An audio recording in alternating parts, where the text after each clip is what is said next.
안녕하세요. 오늘은 한 가지 안내를 해드리고 사사기 생각을 시작합니다. 다음 주 수요일은 제가 휴가로 사사기 생각이 휴강하게 됩니다. 그러니까 사사기 생각은 오늘 업로드된 뒤에 다음 주 수요일은 휴강하고 그 다음 주 수요일은 8월 2일 다시 시작하게 됩니다. 사사기는 총 21장입니다. 오늘 우리가 10장의 끝부분인 17절에서 18절 말씀부터 11장 전체를 다루게 되니 절반에 이제 도달을 하게 된 것입니다. 아마도 올해 하반기까지 우리 사사기를 생각해 보게 될 것입니다. 오늘 살피게 될 이 본문은 사사기 10장 17절부터 18절까지 그리고 11장까지의 말씀입니다. 본문의 내용은 사사 입다에 대해서 다루고 있습니다. 12장에서도 입다에 대해서 다루고 있으니 사사기 저자는 입다에 대해서 비교적 많은 부분을 할애하고 있다고 말할 수 있습니다. 오늘은 입다에 관한 일부라고 할 수 있는데 오늘 본문의 스토리는 5가지 장면으로 나누어서 전해드리는 것이 이해가 쉬울 것으로 보입니다. 샵 1인데요. 첫째 장면은 입다가 전면에 등장할 때쯤에 배경을 다루고 있습니다. 암몬 자손이 길리앗에 진을 쳐 이스라엘과 전쟁을 하려고 하고 있습니다. 이스라엘도 암몬 자손의 진영에 대항하여 미스바에 진을 쳤습니다. 그런데 그때 이스라엘의 군대에는 지도자가 없었습니다. 샵 2. 둘째 장면은 새롭게 지도자로 등장하는 입다의 출신과 개인사를 다루고 있습니다. 암몬이 진을 치고 있는 길리앗에는 입다라고 하는 굉장한 장사가 있었습니다. 입다는 그의 아버지 길르앗이 기생에게서 낳은 아들이었습니다. 길리앗의 아내가 낳은 아들들이 있었는데 그들은 자라면서 입다에게 이렇게 말을 했습니다. 너는 바깥에 있는 여자에게서 난 놈이다. 그러니 우리 아버지의 유산을 상속받을 수 없다. 이렇게 말하곤 입다를 쫓아내 버렸습니다. 하는 수 없이 입다는 형제들을 떠나 돕이라고 하는 지방에 가서 살게 되었습니다. 그는 그곳에서 건달 패들을 모아 비적대의 두목이 되었습니다. 샵 3. 셋째 장면은 입다가 이스라엘의 지도자로 세워지는 내용입니다. 입다가 돕에서 비적대의 두목이 되었을 때 암몬 족속이 이스라엘 땅에 쳐들어왔습니다. 암몬 백성이 공격해 들어왔는데 지도자가 없었던 길르앗의 원로들은 돕 땅으로 가 입다에게 부탁을 했습니다. 그대가 와서 우리의 장군이 되어 주어야 우리가 암몬군을 물리칠 수 있겠소. 이 말을 들은 입다는 못마땅해 합니다. 자신을 쫓아낼 때는 언제고 이제 와서 어려움에 처하니 자신을 지도자로 부른다는 게 영 마음에 들지 않았습니다. 그러나 원로들은 물러서질 않았습니다. 원로들은 자신들과 함께 가서 암몬을 물리쳐 준다면 입다를 지도자로 모시겠다고 말합니다. 길르앗의 원로들은 이 말을 하나님께서 다 듣고 계시니 다짐을 한다고 말합니다. 입다는 그들의 제안을 받아들이고 함께 이스라엘 군대가 진을 치고 있는 미스바로 향합니다. 그리고 그곳에서 하나님 앞에서 이스라엘 백성들에게 다짐을 받습니다. 입다는 이스라엘 군대의 총사령관이자 지도자로 세워지게 됩니다. 샵 4. 넷째 장면은 입다와 암몬의 왕이 사자들을 통해서 전쟁에 대한 대화를 주고받는 장면입니다. 일종의 협상인 것이죠. 우선 입다가 암몬 왕에게 다음과 같은 서신을 사절을 통해서 보냅니다. 나와 그들 사이에 무엇이 잘못됐다고 내 영토에 쳐들어왔는가? 이렇게 말하자 암몬 왕은 다음과 같은 서신을 사절을 통해 보냅니다. 이스라엘이 이집트에서 올라올 때에 아르논 개울과 얍봉강 사이에 있는 내 영토를 요단강에 이르기까지 빼앗지 않았는가? 이제 그 영토를 고이 나에게 돌려달라. 입다는 이런 내용을 바꿔서 다시 이런 전가를 보냅니다. 요약을 해보면 이스라엘은 암몬 자손의 땅을 빼앗은 적이 없다.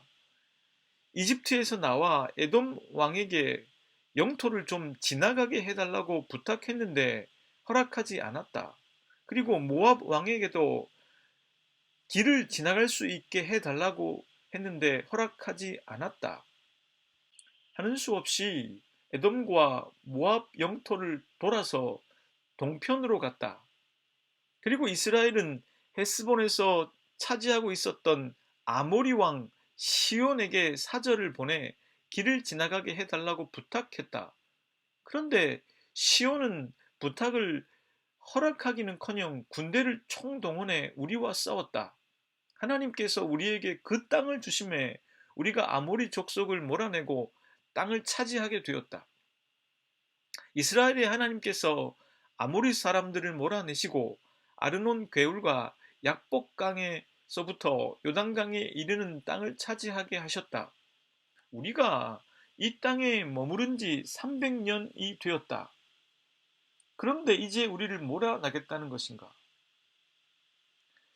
암몬 왕은 이런 내용의 전가를 듣고도 모른 채 했습니다.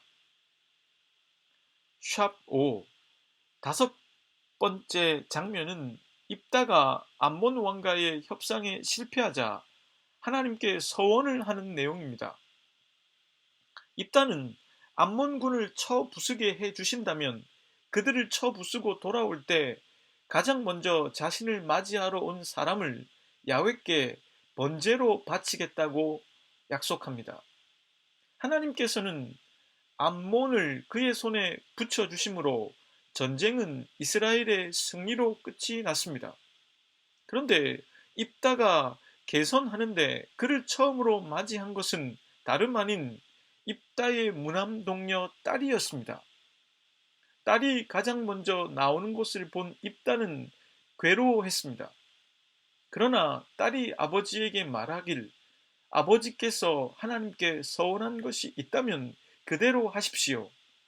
대신 제게 2달 동안의 시간을 주십시오. 친구들과 함께 산으로 가서 처녀로 죽는 것을 슬퍼하고 오겠습니다. 입다의 딸은 2달 뒤에 번제물이 되었습니다. 그 후로 길리앗의 처녀들은 해마다 집을 떠나 나흘 동안 입다의 딸을 생각하며 애곡하는 풍습이 생겼습니다. 이 말씀을 가지고 저는 다음 2가지의 생각을 해보고자 합니다. 첫째는 사사 입다에 관해서입니다. 우리는 사사 입다를 통해서 다음과 같은 내용들을 생각해 볼 수가 있습니다. 입다는 기생의 아들이었습니다.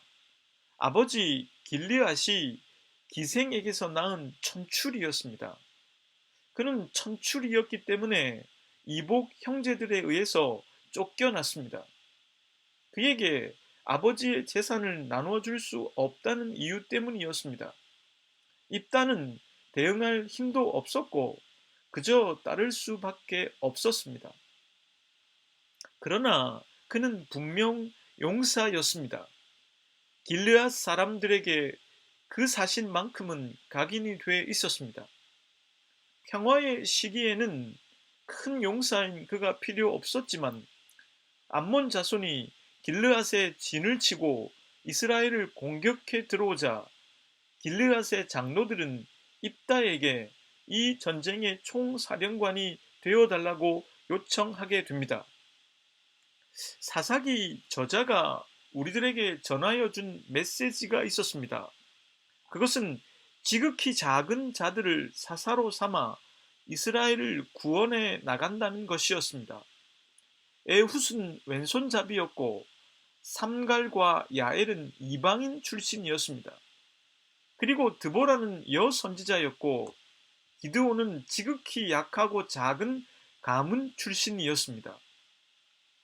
하나님께서는 당시 사회에서 지극히 작은 자들이었던 그들을 우두머리로 삼아 이스라엘을 구원해 나가셨습니다. 입다도 기생의 아들이라는 천출이라는 꼬리표가 붙은 사람이었습니다. 그는 가족들에게 존중받지 못했던 사람입니다. 그러나 이스라엘에 닥친 위기는 그를 소환하게 만들었습니다. 이 방식은 하나님께서 사사기에서 역사하시는 전형적인 방법이라고 말할 수 있습니다. 다음으로 생각해 볼 것은 사사 입다는 원래 큰 용사인데 오늘 본문에 드러나는 그는 무사의 모습보다는 서희 장군과 같은 협상가의 모습을 보여주고 있다는 것입니다. 우리가 읽은 본문에서 입다는 두 가지 협상을 합니다. 첫째 협상은 길르앗 장로들과 하는 협상입니다. 위기에 닥쳐 그에게 찾아온 장로들과의 협상에서 그는 노련한 협상가의 모습을 보여줍니다. 만약 하나님의 도우심으로 암몬 족속을 무찌르고 승리하게 되면 길르앗의 지도자가 되게 해주겠다는 보증을 받아내었습니다. 둘째 협상은 이스라엘을 공격해 들어오는 암몬 왕과의 협상이었습니다. 그가 외교 무대에 서게 된 것입니다. 그는 외교 무대에서도 뛰어난 협상가의 능력을 보여줍니다.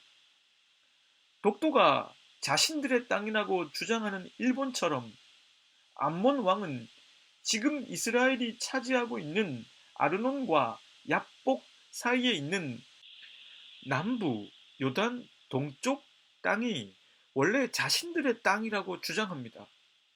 그러나 입다는 민수기 21장에 나오는 내용을 정확하게 알고 대응합니다.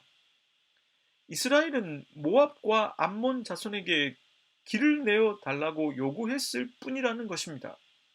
이스라엘은 하나님의 지시를 받아서 모압과 암몬의 땅을 존중했고 그들이 소유권을 주장할 수 없는 아모리 사람들의 땅을 차지했을 따름이라고 합니다. 그러니 암몬 자손들이 지금 이 땅에 대한 소유권을 주장하는 것은 영토를 확장하기 위한 포석이라는 것입니다.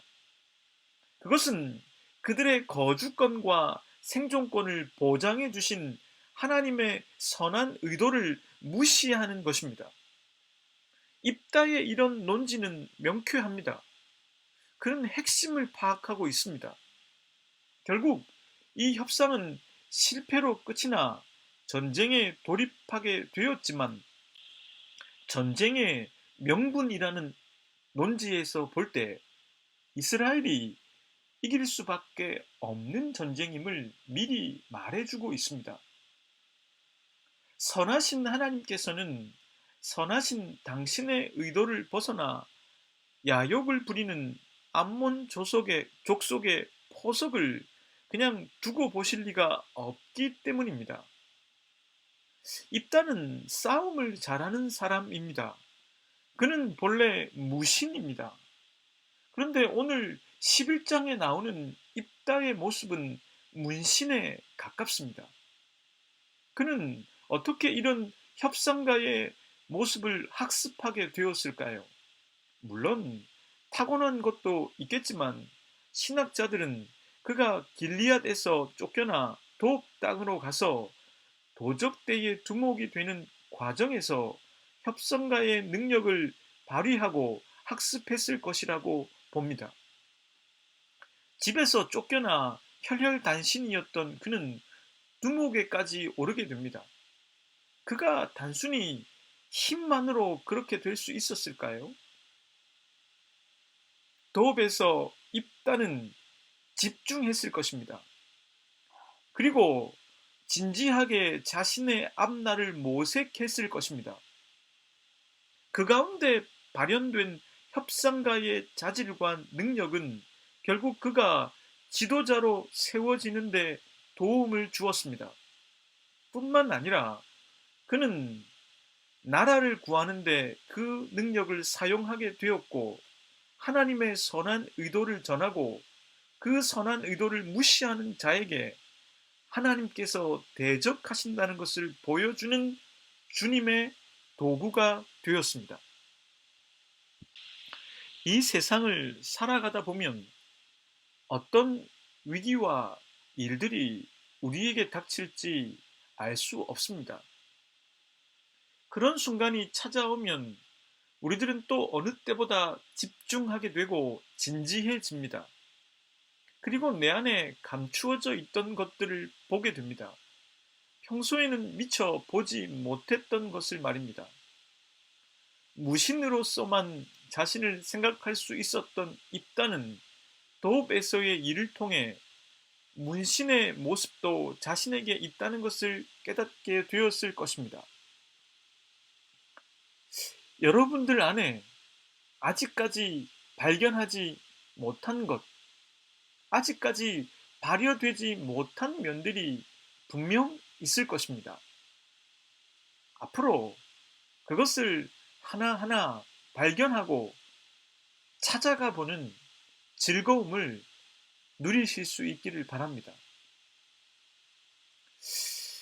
둘째는 이 문제가 아마 이 본문에서 가장 난제라고 할 수 있는 부분일 텐데요. 입다가 서원 때문에 딸을 번제물로 바치는 장면입니다. 그럼 이걸 어떻게 볼 수 있을까요? 아마 이 내용을 꼼꼼히 읽는 분이라면 어떠한 가치 판단을 내려야 할지 혼란스러울 것입니다. 한쪽에서 보자면 하나님께 서원한 것이라면 설령 무남동녀라고 해도 그것을 이행하는 믿음의 사람 입다로 보아야 할까요? 아니면 다른 쪽에서 보면 믿음이 왜곡되어 어리석은 행동으로 오히려 불신앙적 모습을 보여주고 있는 입다는 아닐까요? 이것은 여러 신학자들의 견해를 참고하고 또 성경을 참고해서 몇 가지 과정을 거쳐서 생각해 보는 게 좋겠습니다. 우선은 창세기 22장에 나오는 아브라함이 이삭을 번제물로 바치려고 하는 장면과 비교해 볼 필요가 있습니다. 이 두 가지 장면은 비슷한 점들이 있습니다. 둘 다 번제물입니다. 그리고 이삭은 독자였고 입다에 따른 무남동녀입니다. 그런데 다른 점들도 분명히 있습니다. 이삭을 번제물로 바치라고 한 것은 하나님이었습니다. 그것은 지금까지 하나님의 은혜를 받은 아브라함이 정말 하나님의 은혜를 믿고 있는지 그것을 확인하기 위한 테스트였습니다. 반면에 자신이 암몬과의 전쟁에서 이기고 개선할 때 가장 먼저 나와서 자신을 영접하는 사람을 번제물로 드리겠다는 건 하나님이 한 말이 아니라 입다의 말이었습니다. 그것은 하나님께서 그렇게 하라고 명한 것이 아니었습니다. 그렇다면 입다의 의도를 생각해 보지 않을 수가 없는데 본문 30절과 31절 말씀입니다. 그가 여호와께 서원하여 이르되 주께서 과연 암몬 자손을 내 손에 넘겨주시면 내가 암몬 자손에게서 평안히 돌아올 때에 누구든지 내 집 문에서 나와서 나를 영접하는 그는 여호와께 돌릴 것이니 내가 그를 번제물로 드리겠나이다 하니라. 저자가 강조하는 것은 입다의 서원이 조건적이라는 것입니다. 입다는 암몬과의 전쟁에서 승리하게 하시면 가장 먼저 영접하러 나오는 사람을 번제물로 드리겠다고 약속했습니다. 당시 사회에서는 전쟁에서 승리를 거두고 돌아올 때 여인이 나와서 소고를 치며 춤을 추는 것이 관례였습니다. 그렇다면 입다가 번제물로 드리겠다는 대상은 사람입니다. 그리고 그 사람 중에서도 여성으로 한정할 수 있습니다. 입다는 이 전쟁의 승리를 조건으로 내걸고 서원을 했습니다. 그런데 자신이 협상에서 밝혔듯 암몬의 주장은 하나님의 선한 의도를 이미 거스리는 것이었습니다. 그러니 이 전쟁은 하나님께서 당신의 뜻을 드러내는 전쟁일 것입니다. 그런데 입다가 이런 조건적인 전쟁의 승리를 조건으로 번제물로 먼저 나오는 사람을 바치겠다는 이 문장은 입다가 이 전쟁의 승리를 확신하지 못하는 것처럼 보입니다. 또 한 가지 문제는 이 전쟁에서 승리하게 하시면 사람을, 그것도 여성을 번제물로 바치겠다고 했는데 그것은 당시 사회의 가부장적 세태가 반영된 것입니다. 또한 인신 제사를 금지하고 있는 레위기의 말씀, 그러니까 토라의 말씀을 위배하는 하나님의 뜻에 배치되는 행동이었습니다. 하나님께서는 이삭이 번제물이 되도록 하시지 않으셨습니다. 그것은 하나님께서는 사람을 제물로 삼지 않으시는 분이기 때문입니다. 그렇다면 입다가 딸을 제물로 드리는 것은 하나님께서 막지 않으셨습니다. 왜일까요? 그것은 이 서원 자체가 입다 스스로 한 것이기 때문입니다. 하나님은 인간을 제물로 삼는 것을 허락하시지 않는 분이기에 입다의 딸이 제물로 바쳐지게 두신 것이 아니라 입다처럼 스스로 조건을 내걸고 서원을 하는 것이 어떤 결과를 초래하는지 알도록 하기 위해 이 일을 막지 않으셨던 것입니다. 필립스 트리블이라는 신학자는 다음과 같이 이 부분에 대해서 지적해 줍니다. 서원을 한다는 것은 일종의 불신앙적 행동이라고 할 수 있다. 입다는 여호와의 영이 허락하신 은사를 수용하기보다는 단지 하나님을 자신에게로 붙들기를 열망하였다. 그는 앞으로 어떤 일이 생기든지 자신이 쟁취하고 자신의 마음대로 조종하기 원했다. 그의 말의 의미는 믿음이 아니라 의심이었으며 용기가 아니라 지배였다. 하나님은 그러한 서원에 대해 결코 응답하지 않으신다. 또 구약학자인 클린턴 맥키는 이 내용에서 만약에 입다가 자신의 서원에 충실했다, 그런 이유로 그를 칭찬한다면 그럼 이런 결론에 도달하게 된다고 지적합니다. 진심이기만 하다면 무엇을 믿든 상관없다. 맥퀴는 이런 태도가 현대인들에게 흔히 볼 수 있는 것이라고 지적합니다. 이것을 좀 해설해 보면 입다는 진심으로 암몽과의 전쟁에서 승리하길 바랐다는 것입니다. 그리고 그것을 열망한 나머지 승리하게 하시면 먼저 자신을 맞이하러 나오는 여성을 번제물로 드리겠다고 진심으로 서원했다는 것입니다. 그는 그 진심 어린 약속을 지켜 설령 무남종녀라고 할지라도 이행했다는 것입니다.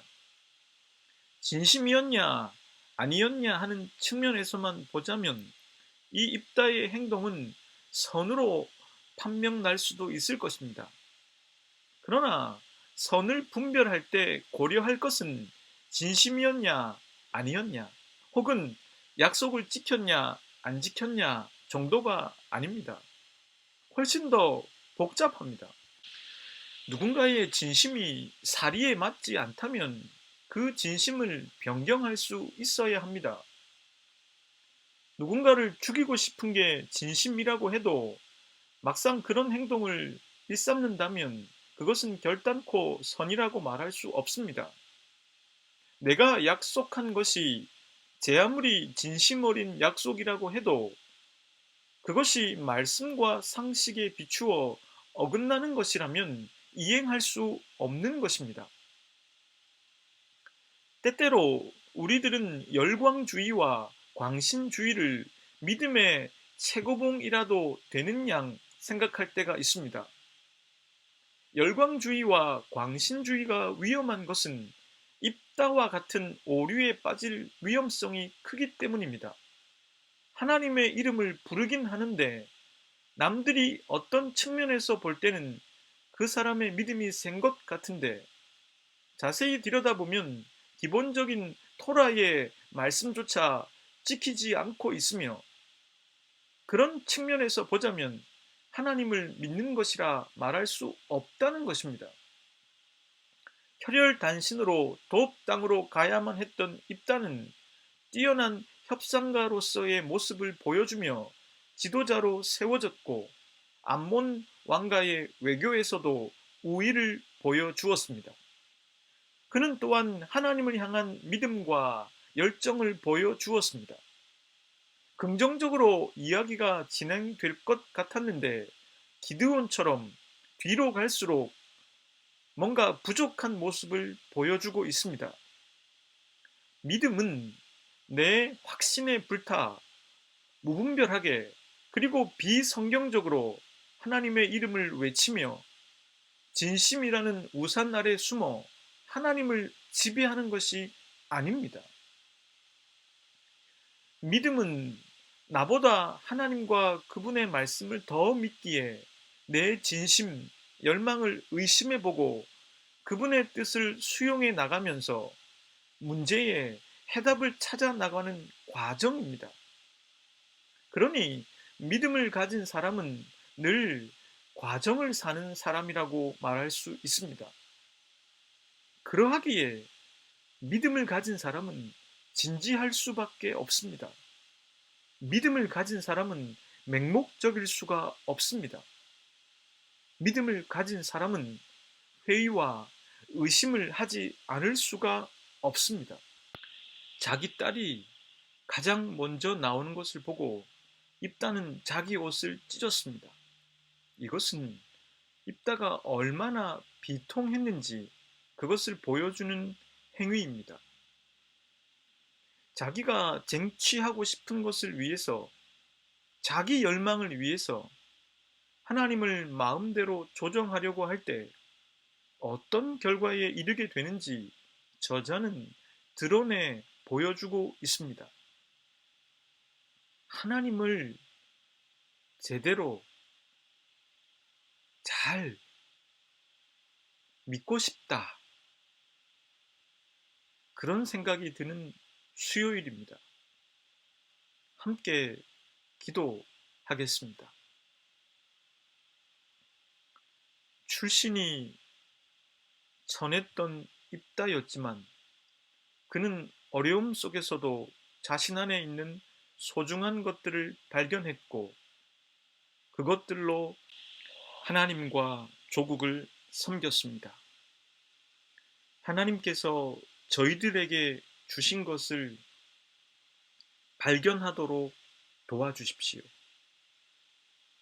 그것들로 하나님을 섬기고 누군가를 위해 뭔가 의미 있는 것들을 할 수 있는 저희들이 되길 바랍니다. 믿음인 것 같았지만 하나님과 하나님의 말씀보다 자기 열망을 앞세웠던 입다를 보면서 저희들이 하나님을 제대로 잘 믿는 사람들이 되길 기도해 봅니다. 우리 주님 예수 그리스도의 이름으로 기도드립니다. 아멘.